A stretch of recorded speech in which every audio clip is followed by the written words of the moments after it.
EQ79, wasn't it? Sounds about right. Anyway, there was a rumor that this particular virus causes psychotic behavior along with the rotting of internal organs at an accelerated rate. To those of you who believe it, really, use some common sense, people. Think about the last time you were severely sick or a loved one was severely sick. Whether it be a hard case of the common cold or a visit to a hospital. Did you want to do anything besides try to sleep it off? Chances are not very likely. And when your internal organs are rotting faster than they normally are, as far as aging is concerned, the heat from them will also cause severe pain that is potentially fatal if not controlled. I know this from first-hand experience that if an organ were to burst or be rotting, death would be on the way because of how fast the infection from the poisonous material of that organ spreads. But I do have to give you all some credit. There is at least one virus out there that can cause zombie-like behavior. It is an unknown virus that has emerged in Uganda that is sparking some controversy as well as some trouble. Known as the nodding disease, it can cause psychotic rampages that act without a single thought process.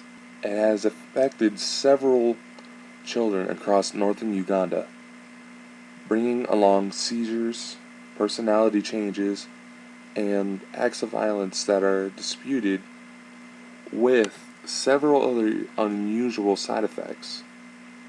The virus itself is nothing new. Back in the 1960s, the virus emerged in Sudan and slowly spread to Libya and Tanzania. But with what is going on in Uganda, some new features are causing global worry. The children affected are subject to daily seizures that take on the look of nodding. And what makes many fear this very disease is that after a while, those affected are reportedly setting ablaze to their communities that it is believed to have taken the lives of over 200 people. And to think, the ages of the children being affected are from ages 3 to 15. Some even saying that has affected people up to the age of 19. Ages where one starts to try to understand the world around them. But yet the very ability to do so is taken. Locals within the affected areas are doing what they can to cope with the virus.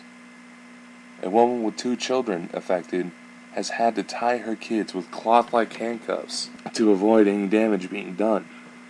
But like animals trying to get free, they gnaw at the cuffs. It is rumored that 10 out of 15 children affected exhibit similar behavior. What could cause this? The cause is being pointed to, but nothing is official yet. And once I tell you the appointed cause, and after you compare a few notes from history class in school, you may notice appearing in a similar manner as previous pandemics, most notably the bubonic plague, or better known as the Black Plague, that struck back in the 1300s. The believed cause of this disease is a parasite transferred by black flies. The only way that the theory of the origin of the virus has been appointed to is because a majority of the infection happened to be in regions inhabited by the parasitic flies. Now, the parasite itself would not be a stranger to the infection, as it has been determined to be the cause of river blindness, named after the habitat of the black fly, known to cause nodules underneath the skin and itchiness, alongside the loss of sight. Like the Black Plague, believed to be spread by rats, not all of the population that was affected in the regions are covered with the alleged suspects of the infestation. It is estimated that about 7% of the affected were nowhere near the habitat of the flies. Because of this very speculation is cause of part of the controversy alongside the alleged reports of violence. However, unlike the plague, the effects of the virus take years to develop full effect. Children affected often take notice of what is going on, and out of fear of spreading it to others, they drop out of school, even though they are still mentally capable of it. You see, the mental disintegration is one of the slower effects of the virus, and despite its efforts to cure the illness, nothing is effective. Even in first world countries, a cure or even something to sedate the effects or the virus is non-existent. So victims are doomed to lack of care. Even with nurses at the available hospitals are too afraid to care for the ill because they have no clue how the virus can be transmitted, if it can be transmitted. Now, it is often said that history can repeat itself to give lessons to each new generation. From my comparisons, doesn't it seem logical that this could be the start of a new plague that has taken its time to emerge? Or better yet, is currently taking its time? We are not alone in these worries, my friends, as NASA has taken up its part to monitor the spread of such diseases. By utilizing satellites to monitor certain changes that can affect where the parasite-infected organisms can take up residence, NASA is able to help predict where the infection may take place. With this method, we can monitor how the infection is able to move, but no matter how much of a front we put up for early detection, the fear that has already spread is in effect because of the slow progression of the disease. Remember the whole Pony 2012 incident that got our troops sent over there? Who's to say they're not infected, and it has yet to take them? Or maybe the virus has spread to where it can be sexually transmitted to their future children. If it is like that, my friends, then let it be a way to cure our children is found, or even our grandchildren, because of how slow the virus has been so far. Now, unfortunately, not much more can be said on the matter. But do not let the cruel uncertainty of Mother Nature be an effect on your life. I personally believe that our efforts to improve our health actually disturbs a balance in the universe that has to be maintained. Little do most realize that the very fabric of the universe has a way to patch any problems. For example, a wormhole connection between 2 points of a universe can pinch off shortly after the creation of the portal. The balance in the universe has always got to be maintained, no matter which side events have taken place. For those of you who have taken an obsession to the Call of Duty franchise, get off of the games. You should not base your thoughts on the world from video games, and that there are several things that are wrong in the games that could land you in some serious trouble if you're stupid enough to believe them.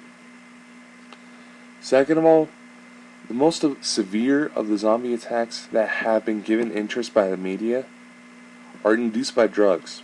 People, if you don't want your face getting eaten off, or to be eating anyone, then don't get involved with bath salts, or any kind of drug for that matter. There are other ways to reach the desired effects that don't rip you apart from the inside out. Now it's getting close to the end of the show, which means that it's time for another segment of the show, Spiritual Advice. For tonight's show, we have a piece on numerology inspired by a certain young lady that has a slight misunderstanding that numbers can have. Numerology, for those of you that don't know, is the occult science of numbers, and with each number having a special meaning. Tonight's number is the number 7. You notice the number 7 appearing in your life more than other numbers. It could be a coincidence. There could be some meaning behind it. The number 7 has a very special meaning. Typically appears in people that can be seen as the seeker, the thinker. People always looking for the truth.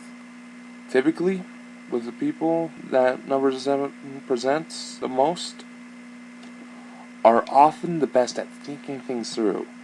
And, if brought a question about major importance of life, They will continue to search for the answer to their death if it is not found. 7s tend to be more thriving in situations involving science and mathematics. If you are seeing a 7 peer around you, then try to take advantage of the energy with life's problems. You may even find yourself thinking of creative ways to solve what gets thrown your way. Now, ladies and gentlemen, as much as I'd like to stick around, I have an important trip to get to for the 4th of July. There are many more topics to come on future episodes, and hopefully the money situation is better as far as technology is concerned. That will make it easier to bring on guests. But tonight, with the energy that is in the air from everything that has been happening in the skies, I must advise you all to keep a cool head. There are powers inside each one of us that can change how life can be routed. Keep your spirits high and never lose grasp of optimism, as it will help bring good fortune to you and the loved ones around you. Have a good 4th of July, everyone, and be sure to tune in on July 7th as the topic of the show is dreams. What are they? Do they have a purpose? Could they help see things that have yet to come? Or are they just simple films created by our mind to give us entertainment in the night? Listen in to find out. Take it away, AMAC. If you would like to know more about the work of the Paranormal Raider Force, be sure to visit their website at frandsenfiles.webs.com. If you would like to speak with Dakota Frandsen on your show, please visit the contact page on the PRF website to look for guidelines to request an interview. Journals of Supernatural Adventure will be looking for guests when our available technology allows for it. By clicking on the links tab on our website, you can easily find out if the Paranormal Raider Force can be found online at your favorite social networking site. By clicking on the PRF Universe tab, you can see our work online at any time. You can also purchase merchandise designed by Dakota Frandsen at www.zezel.com/prflair. If you are in the southern Idaho area and wish to have the Paranormal Raider Force investigate a claim of activity, be sure to check the contact tab on our website for guidelines on how to request an investigation. Follow that PRF anytime on Facebook, Twitter, and Google Plus by either going on our links tab or by search for the team on your favorite online search engine.